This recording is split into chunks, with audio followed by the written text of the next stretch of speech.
अभी हम टाइप 2 के जो मैट्रिसेस हैं उनको डिस्कस करेंगे। उसके अंदर खास बात यह है कि हम ये देखेंगे उसके अंदर जो एलिमेंट्स हैं वो किस टाइप के हैं। इस लेसन में हम नल मैट्रिक्स को डिस्कस करते हैं, नल मैट्रिक्स या जीरो मैट्रिक्स।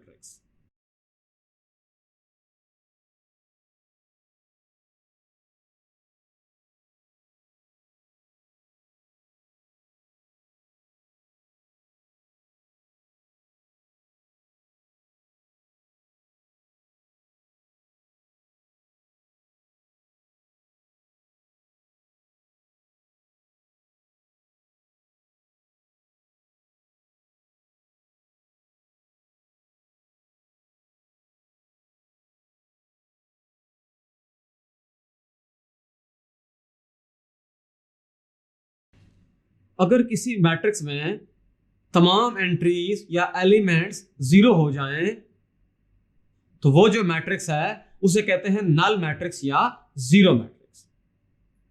आइए इसके एग्जांपल को भी समझते हैं। जैसे ये मैट्रिक्स है, इसके अंदर एक ही एलिमेंट है वो जीरो है। दूसरा मैट्रिक्स है, तीसरा मैट्रिक्स है, ये भी एक मैट्रिक्स है, ये भी एक मैट्रिक्स है, यहां पर इस मैट्रिक्स को हम लिख सकते हैं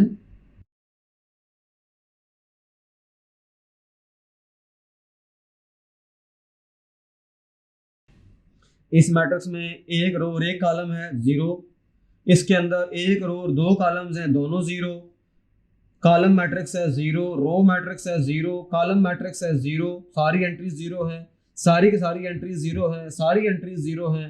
इसका ऑर्डर जो है 1 क्रॉस 1, इसका ऑर्डर 1 क्रॉस 2, इसका ऑर्डर 2 क्रॉस 1, इसका ऑर्डर 1 क्रॉस 3, इसका ऑर्डर 3 क्रॉस 1, इसका order 2 cross 2, 3 cross 3 and so on.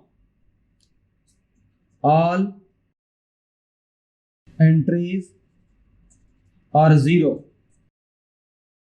तो हमने एग्जांपल्स की मदद से ये समझा कि अगर किसी मैट्रिक्स में तमाम एलिमेंट्स जीरो हो जाएं वो जीरो मैट्रिक्स होगा। बट इसकी काउंटर एग्जांपल क्या हो सकती है उसको भी देखते हैं। फॉर एग्जांपल हमारे पास एक मैट्रिक्स है, तो ये हमारे पास जीरो मैट्रिक्स नहीं है। एक और है हमारे पास, ये भी हमारे पास जीरो मैट्रिक्स नहीं है।